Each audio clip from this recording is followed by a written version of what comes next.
weird. There's always going to be the one screw up. That's weird. That's suspicious. No, it's because I brought you back into studio first. That's what happened. Oh, okay, that makes sense. It's the order you do it in, yeah. Anywho, welcome to The Cup, the Currently Unnamed Podcast, where the tea is piping hot and we are always ready to spill. I'm Logan Murphy, just a gay. And I am Sam de Monteverde, aka Sam de V, aka Anissa Long, your fellow friendly, non-binary, Filipino-Canadian, mentally unstable hot mess hailing all the way from Toronto, Canada. Yes. I wanted to test out Just a Gay. I kind of like it. Just a Gay. I like it. Sure, we'll do that. And today we are here talking about the 4 artists and the 8 songs for the Israeli X Factor finale for Eurovision 2022. All the words are happening. So make sure y'all grab your cup and let's dive into it. Sam, Israel, this is fun. This is different. Oh my gosh, this is fun. Honestly, like I think out of all the countries we've done so far, this is the one I've enjoyed the most. You know, I think I would agree. One of, if not the most. One of, definitely. This is a way different national selection process than really any other country. This is one I've been really excited to discuss on the channel because Israel actually started their national selection process basically in October. So if you're familiar with the show The X Factor, most people are familiar with the UK version or the US version. Israel has their version, but their winner represents them at Eurovision, which I think is so cool. It's just an open audition. I think it's one of the best formats for finding a Eurovision representative, honestly. Malta did it last year, right? X Factor? I think Malta did it. Other country did it last year. And that's how Destiny got on. Oh, yes. We love Destiny. We also love the most recent representative of Israel, Eden Alen. We love Eden. She, I believe, came out of X Factor as well in 2019. So very excited for the Israeli X Factor. Now, there are a few different things that are happening currently. So obviously, they started in October with auditions, all that kind of stuff. They have a jury on their, basically just their judging panel, which consists of a lot of attractive people. Is like the whole gist. I believe they're all musicians. Specifically, and I love this, and I'm very happy she's a part of it, Neda Barzilai, a winner of 2018. She is a part of the jury. She has helped, I think she's had 1 or 2 of these artists on her team. I think. One, if not both of the guys in the finale were on her team, I believe, which is really cool.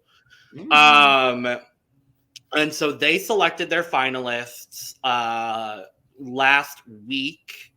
At the time we're filming, the songs were released yesterday. And so they have 2 more. They have 3 more shows.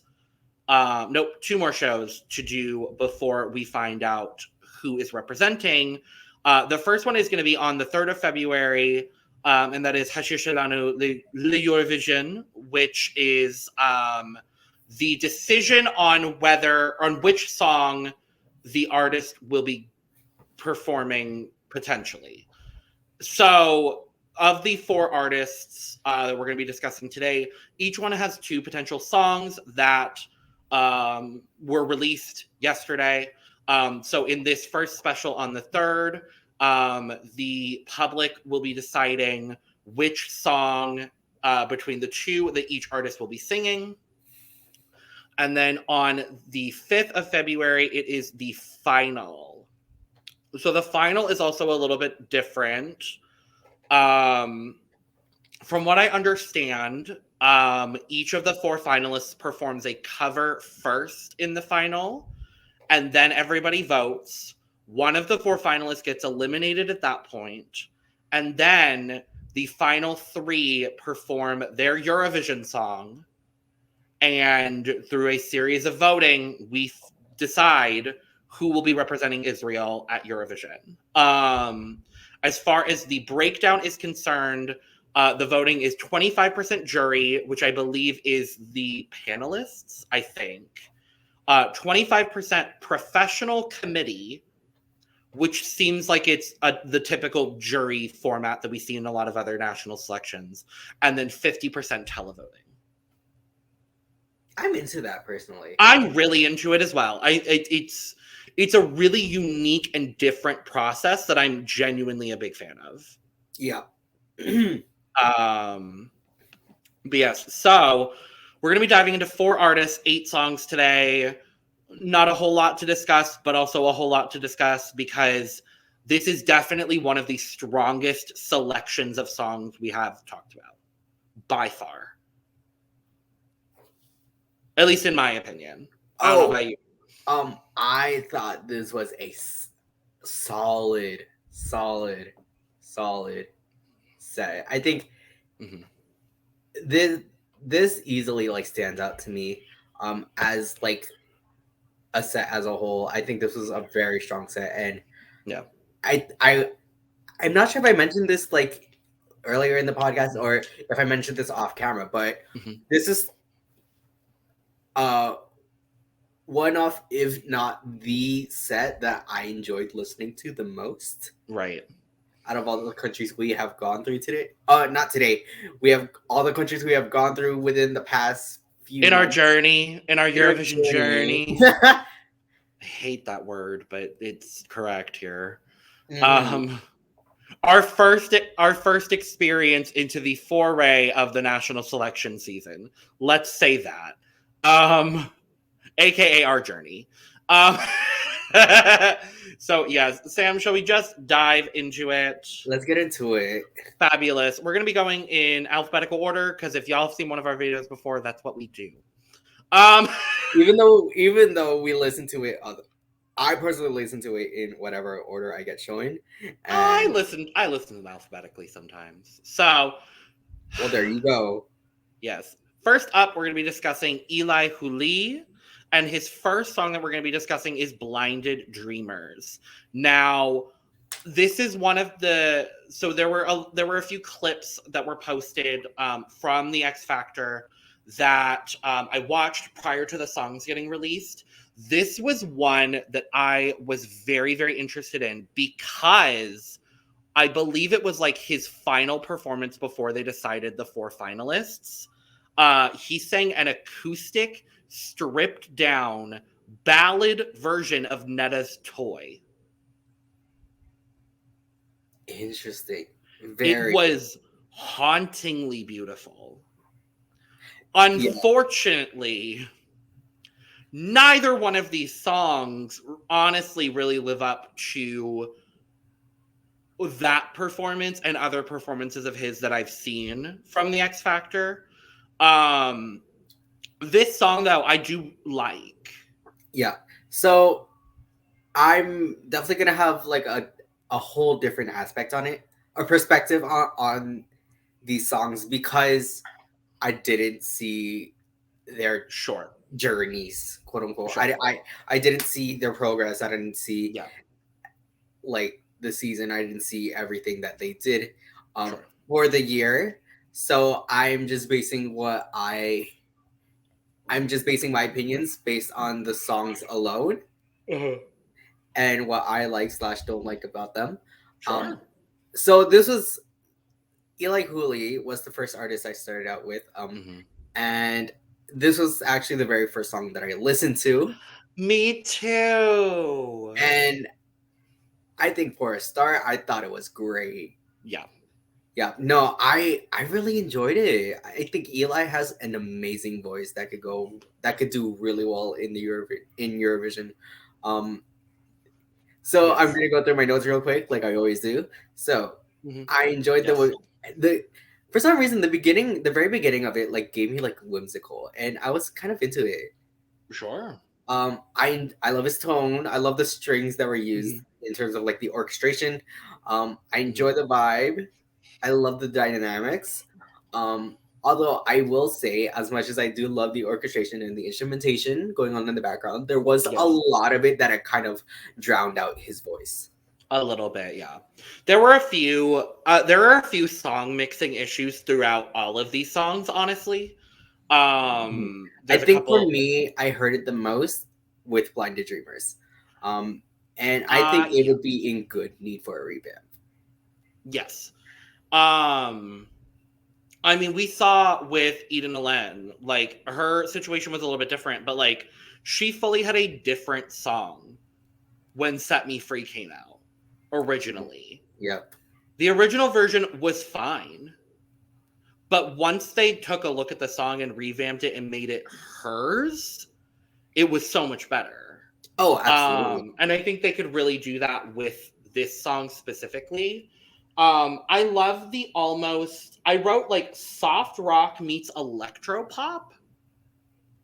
Oh, okay. It's like those are kind of the vibes I was getting. It fits his voice beautifully. It does.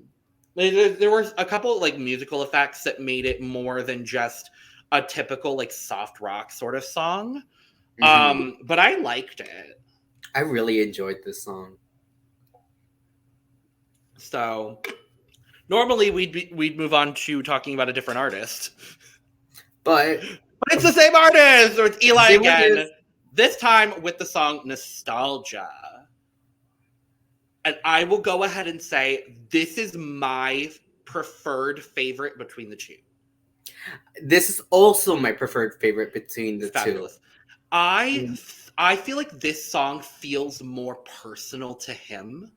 Absolutely. I kind of feel that way with all four of the artists. Like there's one song that's very Eurovision, and there's one song that's very tailored to them, it seems. I love the concept behind this song. The storytelling was there. I wrote it gave me arcade vibes. I also wrote it gave me arcade vibes. Because the intro, I was like, am I listening to Duncan Lawrence? Like, no, I literally wrote, like, it gives, like, Codaline meets Duncan Lawrence. 100%. Yes. The only problem I have is that it doesn't go a whole lot of places musically.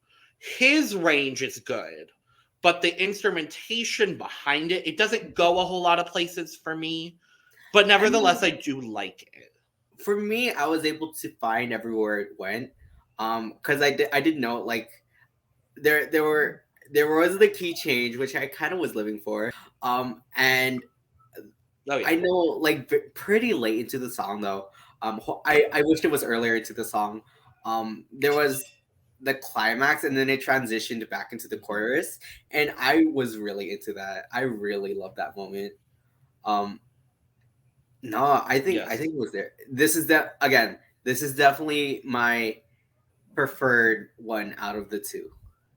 Yeah, this is definitely, and it seems like most fans kind of feel opposite, which is strange. But no, I really like this song. I really like this song. Really like this song. All right. Moving on, the next artist we're going to be discussing is Inbal Bibi. And the first song we're going to be discussing of hers is ZaZa. So, before we get into the songs themselves, I want to say, Inbal Bibi, your voice is insane. So here's the thing. I feel like she has to win, right? I could see a world. Like, of the four of them, honestly, I would agree. I think she has the most, I'll say not necessarily the best, because I think everyone here has a great voice. I think she has the most well-rounded voice. Yeah. That's what I'm going to say. I put the comparison of, like, her voice kind of gives me, like, Camila Cabello meets Bibi Rexa. Ooh, okay, sure. Um, I have a different comparison, but that's mostly because of her second song, and we'll talk about it. okay. I feel like I might know what it is. Because I did write another comparison for the second song, Mhm. but with this song, I enjoyed the runs. I love that the instrumental breakdown. The vibe. The vibe was vibes there. are immaculate here. The vibes are absolutely immaculate. Oh, The belt at the end had me. so good. Not that it had me. Not that the rest of the song didn't have me, because I was fully engaged.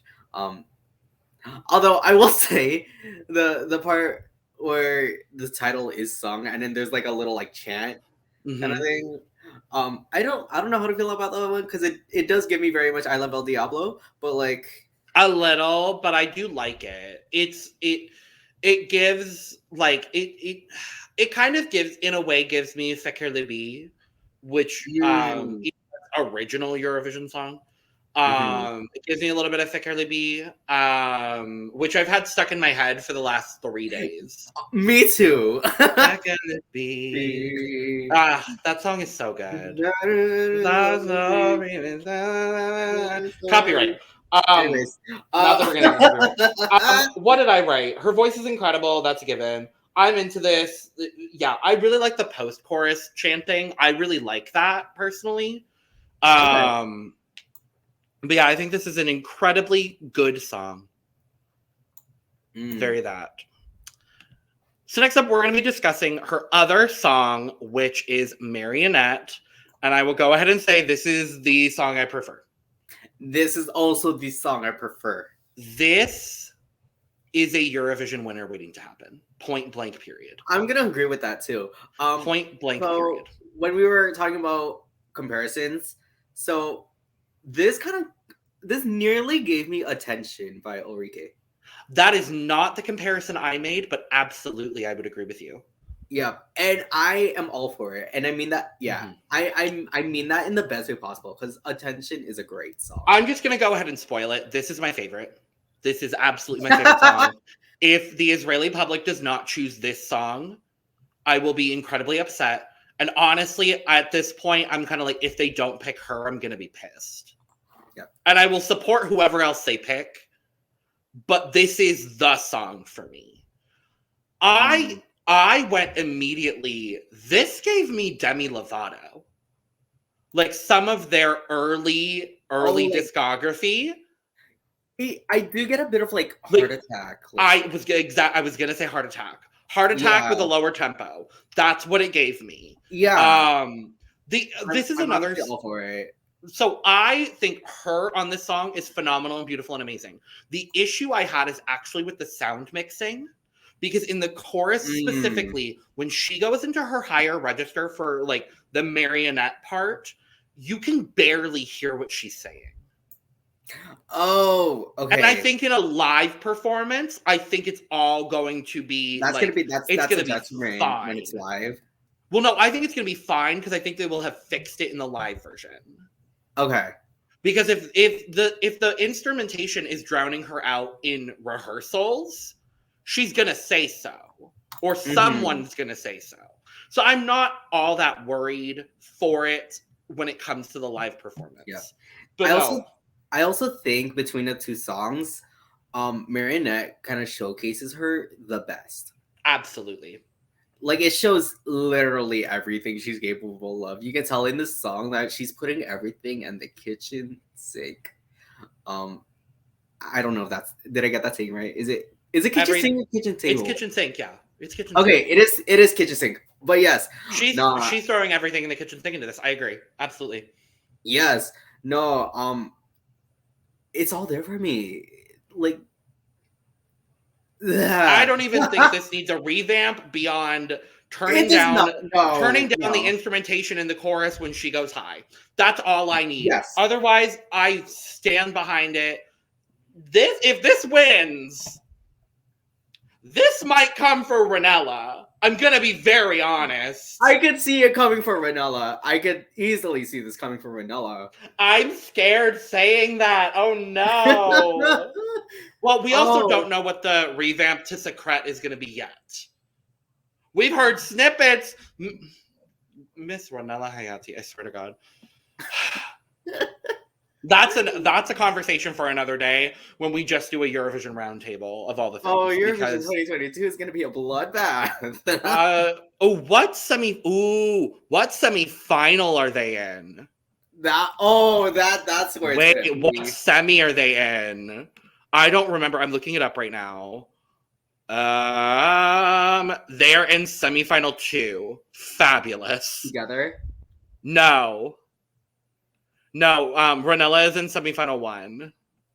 Oh, okay. So then, yeah, Israel, I believe, is in semifinal 2. I would love them both to qualify. Yep. So Israel as well, since we now have the running order-ish, we have semifinal breakdown, and then we also have like first half or second half. So Israel is in the first half of the second semifinal.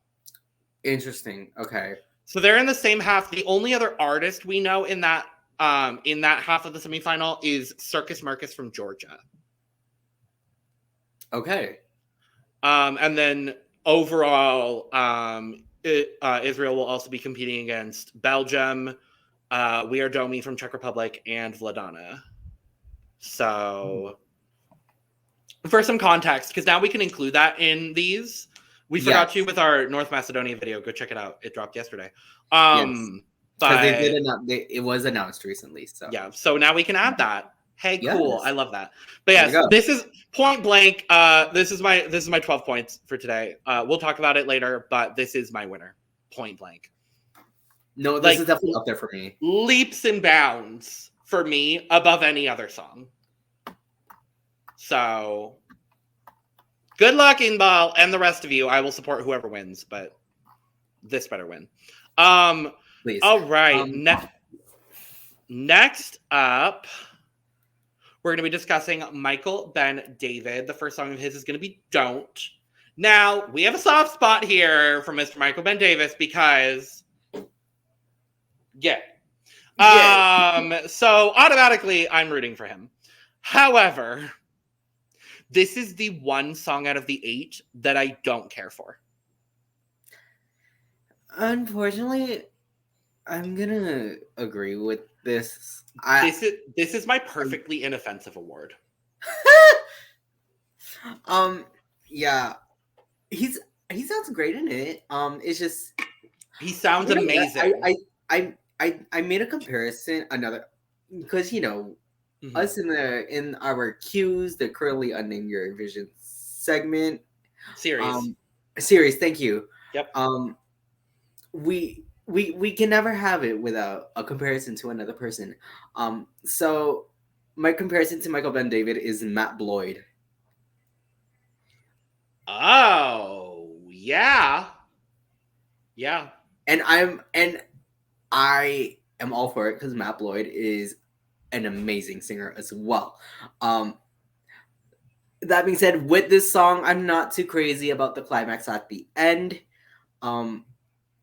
Also, the abrupt beginning I wasn't too there for. The beginning and the end is weird. The sound mixing is weird. It's perfectly inoffensive, but it's also perfectly unmemorable. And that's my issue with it. This was the one song for me that I kind of forgot. Yeah, genuinely, I was like, how does that go again? Literally, I couldn't tell you how it goes. Yep. So, we love you, Michael Ben David. We're just praying for your other song at this point. Yeah. And speaking of other song, we're going to be talking about his song I Am, which obviously is our preferred song between the two. If you didn't get that gist already. Unfortunately for me, this song is like just a little better, but not by much. This is my preferred. I actually really love this song. Really? Oh, good. I'm glad. No, I'm glad. No, I think when you're gonna start so abruptly, I think this is the way to do it. because he immediately Absolutely. comes in with like this strong belt, which I was all for. Again, I said amazing voice. I enjoyed the start. I think this is the one song under the 8 which I put like the word attitude in it, because I think that's kind of what this song calls for. And like easily, I think it would do well if it were to represent Eurovision, because like to me, I enjoy like whenever people have fun with their performances, and they're not so focused in, oh, I gotta do this well, I gotta do this well. I think this is a good song for him to just like have a lot of fun, but at the same time turn it out. I agree completely. Yeah. I also put "This Is What Come Around" by Matt Black wishes it was. Honestly though, at the time of filming, we filmed our Malta review. It's not out yet, but when it comes out, go check out our Malta review where we talk shit about Matt Black a little bit. So I wrote that this starts phenomenally. It shows off his voice more, and it feels so much more personal. And that's kind of how I feel. Like, I really like it. I really like this. Yeah. All right. The last artist we're going to be discussing is Sapir Saban. I really have no idea. I'm going to say Saban. Saban. See, I think Saban because of college football in the U.S. So I'm going to say Saban. Fair. Okay. So Sapir Saban. The first song of hers we're going to be discussing is "Breaking My Own Walls." I love this. I am obsessed with this song. I love this song. And I know you're probably not going to like it as much as I do, but I really like this song. I mean, I like it too. I mean, it's just... Okay, I will... Spoiler alert. I will say this is my preferred between the two. Same. I love her voice. I love the message. I think with both of these songs, I think again, it kind of gives, and I mentioned this in a Eurovision video before, but kind of European, some sort of European accent singing in English. Yeah. Kind of thing. Yeah. Which kind of like kind of affects that songwriting, especially when English isn't the first language. Yeah. But she has an amazing voice. I think I already mentioned that. I will say there were also a bit of like awkward like intervals. It did get a bit jumpy in terms of like the melody. Oh, I also said it gave very fight song. Yes, absolutely. And I think also gave very karma. I think that's what I like about it, because I like both of those songs. Like I'm always, and like we've discussed a lot of like the empowerment anthems throughout our national selection. I think of Anna Celine Champion. I think of Ville de Titans. I think of, there's a couple bad ones from Malta. Go check out our Malta review when it comes out. But for me, like I think I'm a big fan of female anthemic power ballads.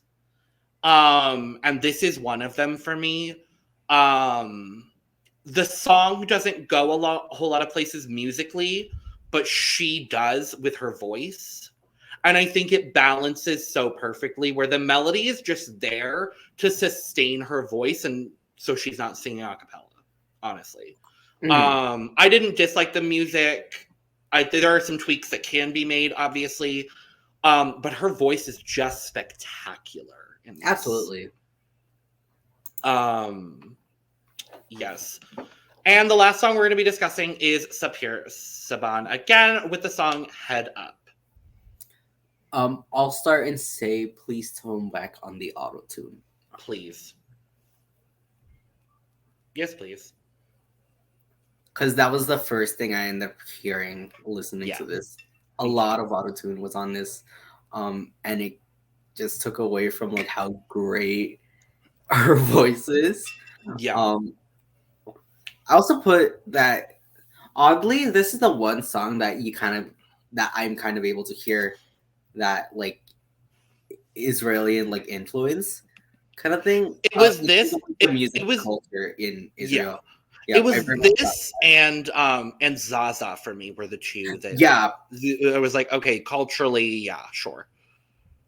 Mhm. Whereas a lot of these other songs, like you could hear it in any other country and it would be there. But no, I agree with you with that. I'm not too into the melodies, but I do love her low range. I didn't write much actually. That's all I wrote. I didn't either. Honestly, all I wrote is I like this a lot. This also shows off her voice well. Stop the auto-tune. That's all I wrote. Well, there you go. So, I mean, she's great. They're all great. This is a great selection of artists. I do wish some of the songs were a little bit more up to par for how good these artists are. But overall, I'm not mad at it. It's a great selection. So it's a great selection. All right, Sam. It's time for points. We're already there. These shorter videos, I gotta say, I'm a big fan. I'm a huge fan. I mean, because when it gets down to like, let's say like 6 songs, 8 songs, even like 10 or whatever, like it's at the point where it's like, oh, these countries have narrowed their songs down to what they believe is the best of the best of the country. Yep. And I think for Israel, it shows. For Israel, it definitely shows. So, like I said before, I'm genuinely happy with any one of these 4 artists winning. But obviously, we have preferences. So let's talk about it. Yes, we do. Would you like to start today? I'll start today and say that my honorable not the honorable mention. No, who's your 3 points? There's only 8 songs, so we can do 12. We can only do 12 to 3. So with that being said, my 3 points will go to Sapir Saban with Head Up. Wow. Okay. Yeah. Wow. Okay. So my 3 points today go to Michael Ben David Don't. Okay. So actually while we were talking, while we were going through the stream, I had to make some changes because I'm like, again, the songs roll back into your head and you're like, oh, these songs are better / worse than they could. I actually didn't make any changes. My list is standing. Yeah. It's there. So okay. So with that being said, my 4 points go to Michael Ben David with Dope. Yeah. Yeah, that's fair. That's fair. So my 4 points today go to Eli Huli Blinded Dreamers. That's fair. Yeah. Yeah. So my 5 points go to Breaking My Own Walls. Yeah. I feel blindsided. I feel attacked. Wow. Okay. Wow. Okay. Sure. I mean, it's your list, so do whatever you want. You're wrong. No, I'm kidding. So my 5 points also go to Sapir Saban, but for Head Up. Okay, that's fair. Mm-hmm. Let's see. My 6 points go to Blind the Dreamers. Okay, sure. That's fair. Sure. My 6 points today go to ZaZa. Okay, yeah, no. I'm not mad at that. Because my 7 points go to ZaZa. Sure. My 7 points today, and this kind of breaks my heart, but it goes to I.M. It breaks my heart, but yeah. I guess judging by what we've talked about today, I can see why it did place where it did for you. It is just not my personal opinion. That's fair. Which is perfectly fair because, again, this is a very strong selection. And with a very strong selection, it's pretty likely we're going to have different lists. Right. So with that being said, 8 points, right? Yes. My 8 points go to Nostalgia. Thank God we had one that matched. Me too. There's always one other than the 12 points, and today it's 8. Oh, then I know what your 12 is, or what your 12 and your 10 are. Yeah. Okay, so my 10 points go to I Am by Michael Ben Yeah. David. Yep. And my 10 points today go to Breaking My Own Walls. So at least we have something we also agree on, which is our 12 points to Marionette. Marionette. I mean, I already said it. It's like, this is a Eurovision winner waiting to happen, point blank. Yes. Israeli public, if you are watching this video and you live in Israel, please, for the love of God, vote for this song. And then vote for her. Honestly, like, we love our homosexuals and everything like that. Vote for Inbal, please. Like, this song deserves to be performed on a Eurovision stage. Absolutely. Not that anyone else doesn't. Not that anyone else doesn't. But this song and this artist deserves to be on a Eurovision stage. So, with that, that's what we think about the Israeli X Factor finalists. But let us know what you think. As always, comment down below. Make sure to subscribe and like on all the YouTube things. Interact with us on Twitter at @thecup_reality. Follow both of us on Twitter. Follow all of our co-hosts on Twitter. We'll be back with another entry in the Currently Unnamed Eurovision Series very soon. Cheers, bestie. Cheers. Goodbye. Goodbye. Bye-bye. Bye. Vote for Marionette, please. Goodbye. Yes, please vote for Marionette.